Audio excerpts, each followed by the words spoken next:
Hello everyone, it's Ryan Scott from Brandvius, and today I want to talk about video production. Unless you've had your head in the sand for the last 5 or 10 years, you know that video is not just the present, but it's the future. The world's second largest search engine and its market share is growing is YouTube. Your blog posts will not show up on YouTube, but your YouTube videos can show up on Google. So video content really does have a place, but it's always been kind of intimidating. For business content marketing, you can really make a huge dent in taking the same strategy that worked for years with blog posts and applying it to video. Anything that your customers are asking, you should be addressing in your blog posts. But the same thing goes for video. You can freak out and you can go and create scripts and try to create, entertaining videos and just beat your head against the wall and get no results. Or you can answer very specific questions as well, just in video format. So I'm going to walk you through the process that we use to create content marketing videos, and hopefully it'll be helpful for you. It's really not hard. If you're going to do it exactly the way we do it, it assumes that you've been blogging for a while. And if you have, creating videos gets really, really easy. You just follow these 9 steps and you can turn all of your top performing blog posts into video format. Remember, your blog post will not show up on YouTube, but your video on YouTube might show up in Google. Step 1 of a 9-step process is to pick your topics. All you're doing in this process is taking your blog content and repurposing it into video format. Take the things that are working for us on Google and transfer that into YouTube, and you get all kinds of views and things from that. Step number 2, you need to pick your style. This is not the only style of video that you can create. You can go outside, you can walk and talk, although I hate when people are holding their phone and walking and talking, but Gary Vee has these kind of videos that's just like a person in the room, and it works for him. Also consider what you have. If you're gonna try to do whiteboard Fridays like Rand Fishkin, but you don't have this massive whiteboard that can take up the whole frame, probably don't want that style because it's going to be harder for you. This is my least favorite, but if you actually hate to be in front of the camera, you can still create video content by making the slides and just doing like a webinar. It works. It's not the best, but it works. Step number 3.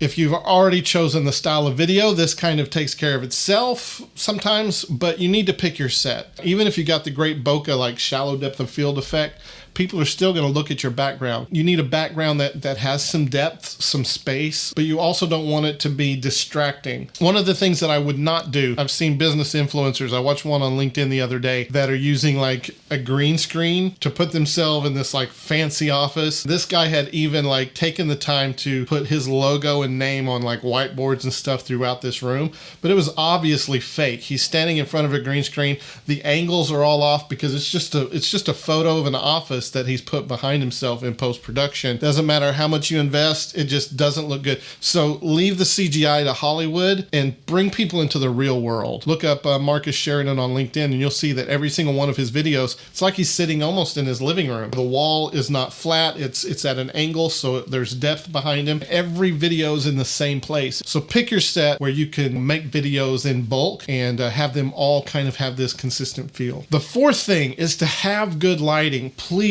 if you have great lighting, you can use just about any camera and get really good quality video. I actually linked up in the blog post on Amazon. You can find these sets of 3 lights. LED lights are like $200 or less, and you have really good lights, and it makes a huge difference in the quality of your video. Step number 5 is all about the audio. Listen to me. You can have a grainy video. You can have a video in low light that's really hard to watch. But even if you have the crispest, cleanest, red camera footage in 8K, if your audio stinks, your message is not going to be received. Content for business is all about the message. It's not about the visuals. You have to have good audio. If you don't want to buy a Heil PR40, if you don't want to buy some shotgun microphone, you just don't have the budget and you want to get good audio, one of the things that I did for a long time was use my iPhone. I used like a microphone stand and clamped it to it and just held it right out of frame. So it's literally like 6 inches from my face. If it's within a foot or 2 feet, the iPhone picks up really, really great audio. If you want to get good audio, you got to get the microphone really close to the subject, as close as possible. Step number 6, creating your script. Now, this really just depends on your preference. I can't read and sound conversational. It comes across as reading. You get somebody that's reading a script off to the side of the camera. Everything is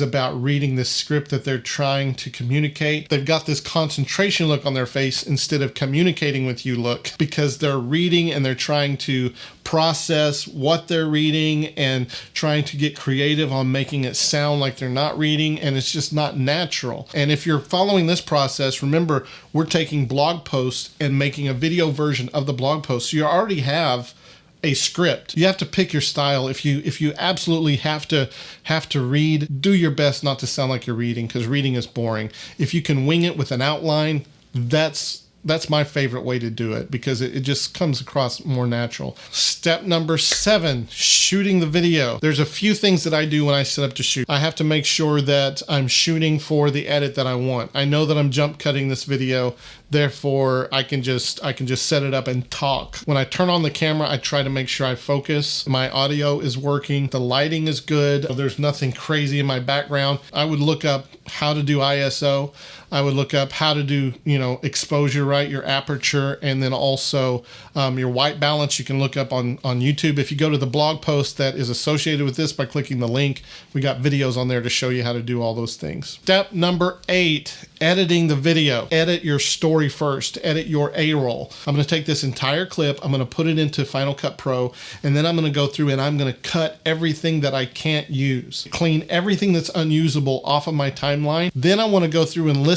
And is there anything that I can cut that won't damage the information? You got to cut with like a machete. Just cut and cut and cut and cut. You'll have your 20-minute video clip cut down to 3, 5 minutes, 10 minutes, whatever. Then you can bring in all the extras and stack them on top. And then step 9, let's talk about publishing the video. SEO is just as important on YouTube as it is on Google. Create a great title, which should include the keyword, and then take your meta description and maybe intro and put that into the description of the video. And then take your keywords and all different variations of the keywords and use all the tags you can on YouTube. Tags are super important. Make a thumbnail. It's super important to getting views, is to have a thumbnail that really captures attention when someone's just scrolling through. It's those thumbnails that are important. So that's the 9-step process that I use to create this video from the blog post that I'm walking you through.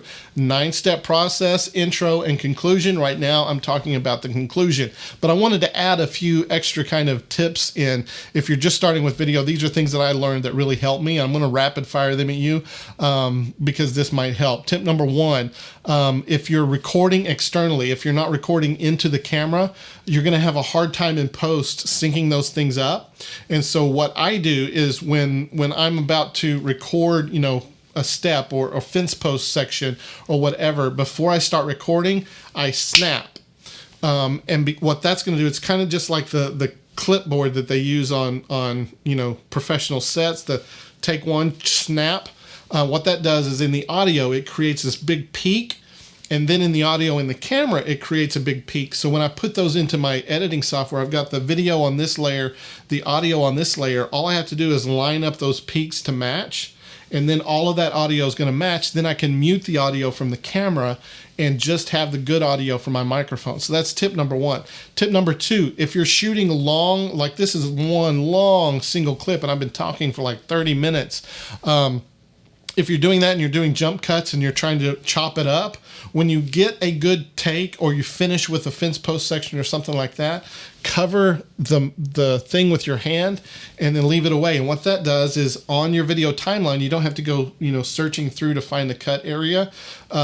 It will show you this is the good take of all these tries because it's the one that's right before the dark space in the film. So that's another thing. Another thing I might do is when I mess up, and I'm going to start over, I'll snap again, because when I'm editing, I remember that I had a tough time with this section, but when I snapped, I kind of reset, and then the take after the snap was good. Or maybe I messed up that take and I snapped twice for the next try, and I remember it's the third time that I did it that was actually the charm. That's another thing that helps. the last thing that I want to say is, if you're using a DSLR, it's really hard to get in focus unless you're using like Canon that has really good autofocus, maybe Sony. The GH5 does not have good autofocus, and so if I was to turn on autofocus right now, it would probably be focused on my bookshelf, and it might flip in and out, but it would settle in the bright colors in the background. Don't trust your DSLR's autofocus from creating video, business video content. Instead, get it. You can use You can use autofocus to focus on yourself. Then flip it to manual focus so that it doesn't move. And as long as you stay virtually, where you were when you focused it, you'll always be in focus. If you're having to do like a one-man show, one of the things that I do is I put my microphone where my head is from the camera. So if I'm going to be right here, I try to get my microphone the same distance. Then I'll walk behind the camera and focus on the microphone, and then go back and stand, and I know that I'm now in the focus range there. So those are just little things if you're running a one-man show to make videos a little bit easier. I've got a meeting coming up. I hope that you enjoyed this video. If you did, subscribe to our channel. You can go and read the blog post that explains it all in detail, and also gives you links to some other tutorials and things by going to leanlabs.com. You can find the link to that in the description of this video. And if you liked it, if it helped you, subscribe to us. We're going to be publishing a lot more helpful content, and you'll want to get that. So also click the little bell that will make sure that you're notified when we post new tutorials and things like that. Hope that helped you. Thank you for watching. Again, this is Ryan Scott from Brandvius, and I look forward to seeing you on our next video.